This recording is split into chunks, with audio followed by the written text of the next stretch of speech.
Olá, bom dia! Bom dia, paz do Senhor, como vocês estão, como tem passado? Hoje foi o dia que o Senhor fez, vamos alegrar nele. Hoje nós vamos continuar o nosso devocional que a gente está fazendo por esse livro do Café com Deus Pai. Vamos lá, vamos começar, ele é do Júnior Rochirola. Eu quase esqueci de falar o nome dele. Vamos lá, gente, vamos começar?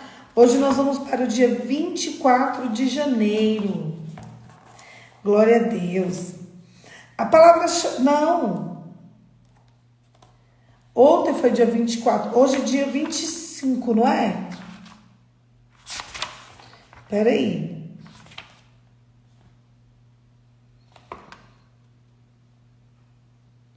Hoje é que dia? Hoje é dia 25. Isso mesmo.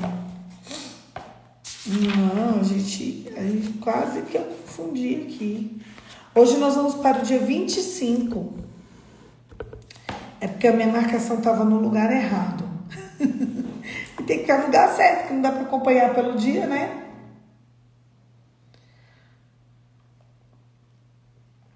Vamos lá. Dia 25 de janeiro. Palavra-chave: confiar. Se Deus determinou, Ele é o Senhor do tempo. Glória a Deus.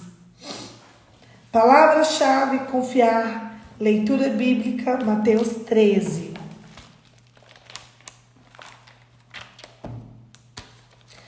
Mas eu confio se é Mateus mesmo, né, gente? Que eu já cheguei a ler Marcos.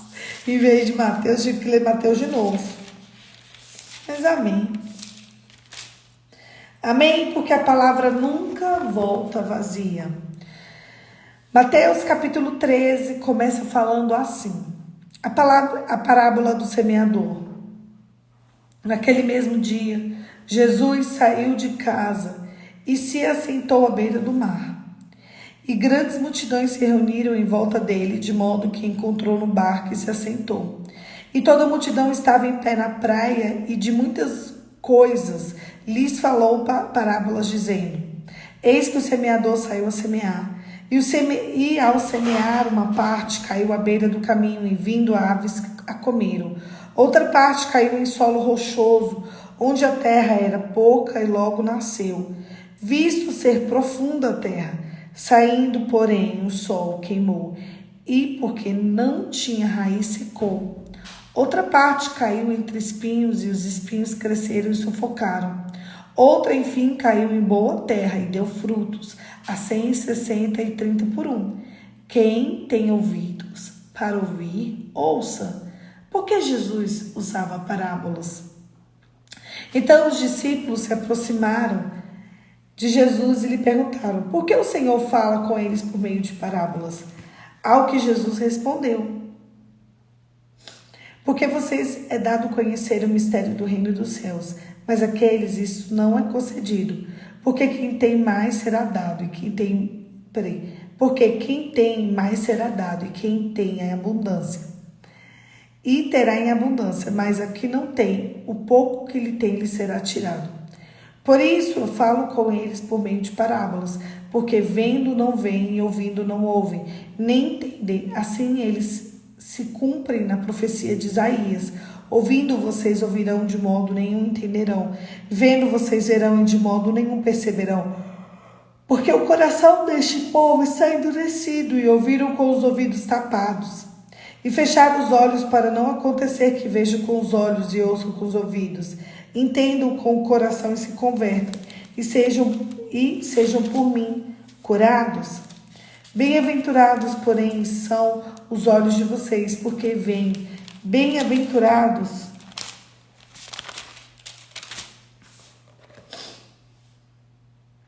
são os olhos de vocês, porque veem. Bem-aventurados são os ouvidos de vocês, porque ouvem. Porque de verdade lhes digo, muitos profetas e justos desejariam ver o que vocês estão vendo, mas não viram, e quiseram ouvir o que vocês estão ouvindo, mas também não ouviram. A explicação da parábola. Ouçam, portanto, o que significa a parábola do semeador. A todos que ouvem a palavra do reino, não a compreendem, vem o maligno, arrebata o que lhes foi semeado no coração. E este é o que foi semeado à beira do caminho. O que foi semeado em solo rochoso Esse é o que ouve a palavra e logo recebe com alegria.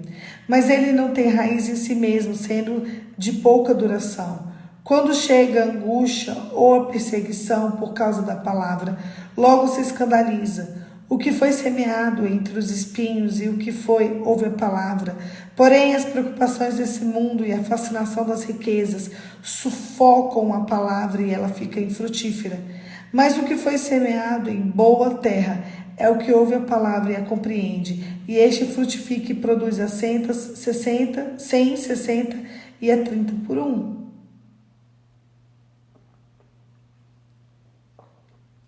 A parábola do joio.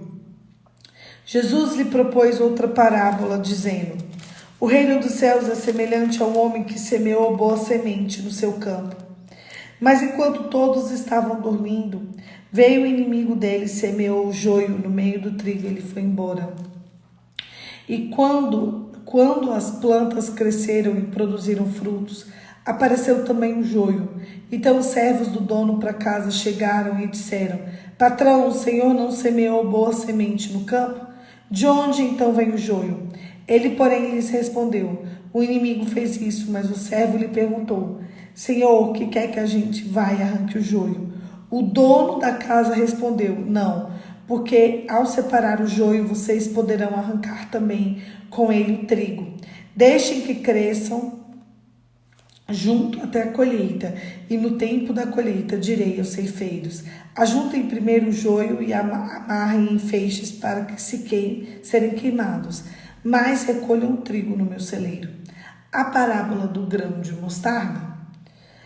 Jesus lhe propôs outra parábola, dizendo: o reino dos céus é semelhante ao grão de mostarda, em que um homem pegou, plantou o seu campo.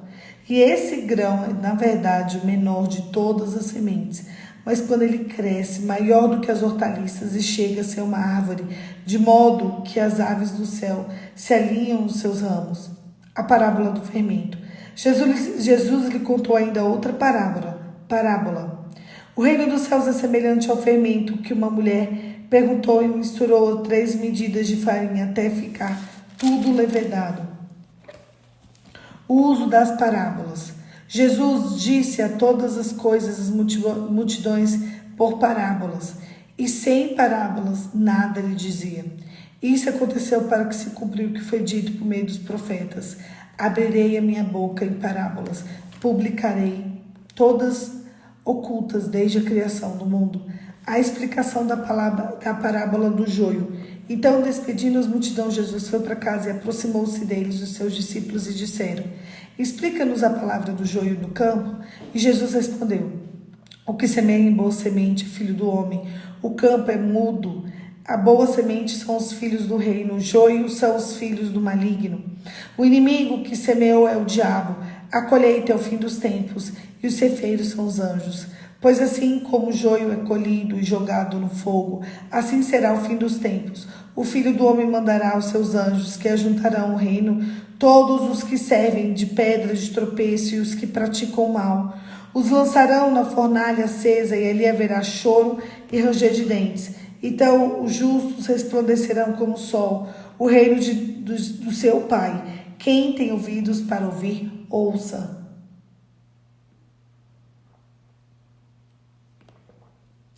A parábola do tesouro escondido.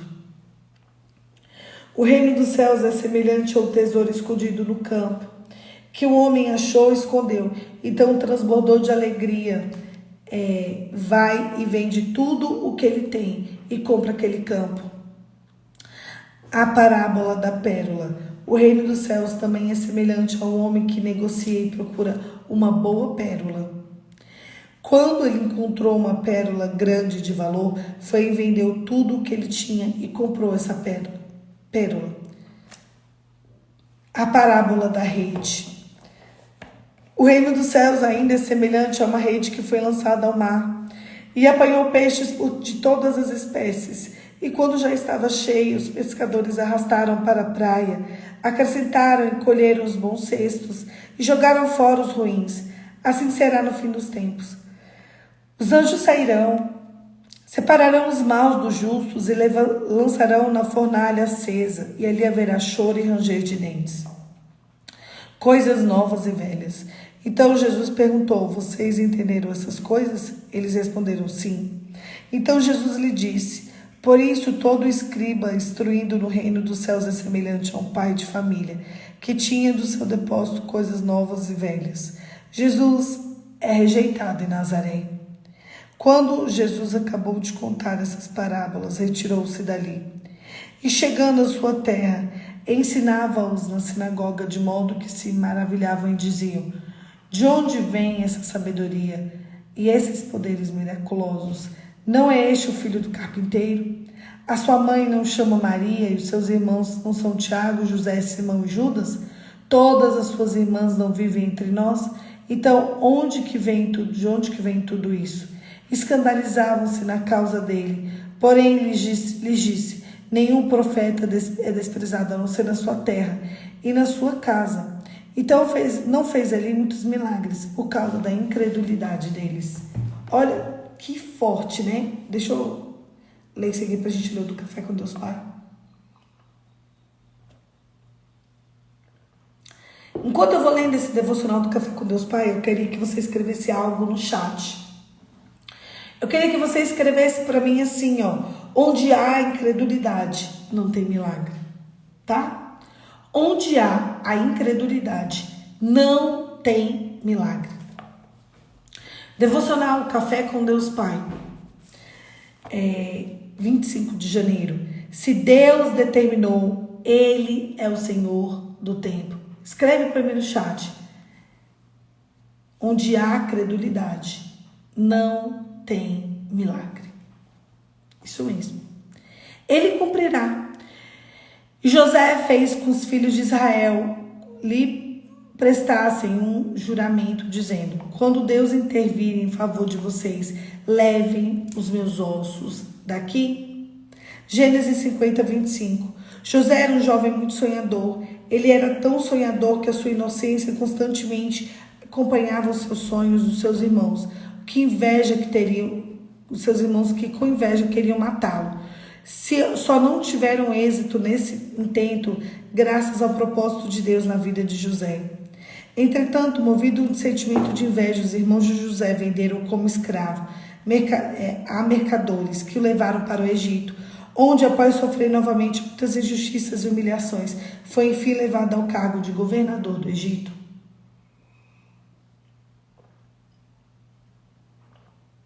Muitas vezes passamos por situações desagradáveis, as quais podem nos atribular ou até mesmo abalar a nossa fé. Sim, podemos, porque somos humanos. Contudo, quando temos uma promessa liberada sobre nós, tornamos-nos resilientes como José para passar pelo processo sem desistir. José conseguiu sucesso em sua jornada de vida. Ele entendeu que o processo é tão importante quanto a promessa. É algo dolorido de enfrentarmos tempestades, mas precisamos confiar em Deus, porque mesmo que as circunstâncias digam não, o Pai tem promessas sobre nós e elas irão realizar. Lembro-me de quando era adolescente e sonhava muito. Aqueles que conviviam comigo diziam que eu era um sonhador e que aquilo que eu expressava a eles jamais aconteceria, pois um dos meus sonhos era ser pastor. Eu luto contra a timidez e o que estou contando era conversado apenas com os mais próximos.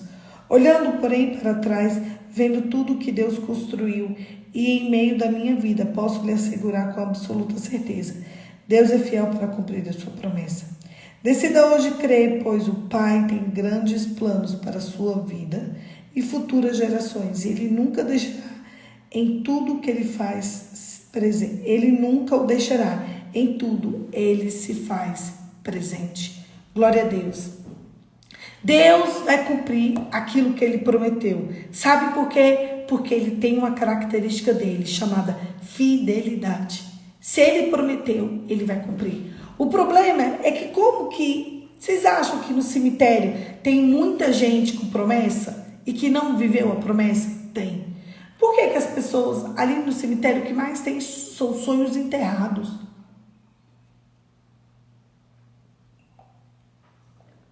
Por que ali tem tantos sonhos enterrados, vocês sabem?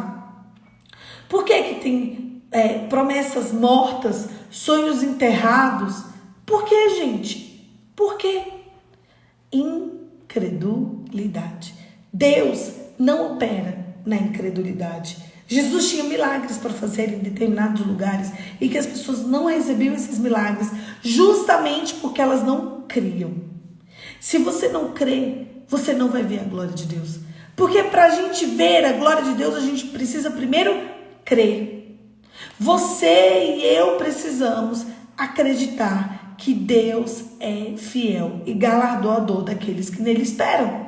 E eu preciso esperar em Deus. E para esperar em Deus, eu preciso crer. No mundo jaz o maligno. Gente, para a gente ser do inimigo, a gente não precisa nem crer. Já é. Agora, para você ser de Deus, você precisa crer.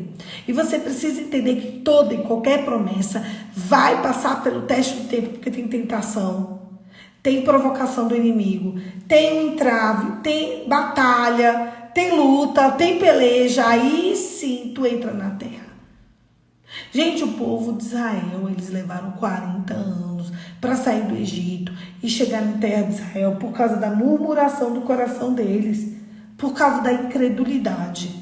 Quanto tempo você vai levar ainda para chegar na terra que Deus tem para você hoje? Eu vou repetir que isso ficou muito profundo. Quanto tempo você vai ainda levar para entrar na terra que Deus já te prometeu hoje?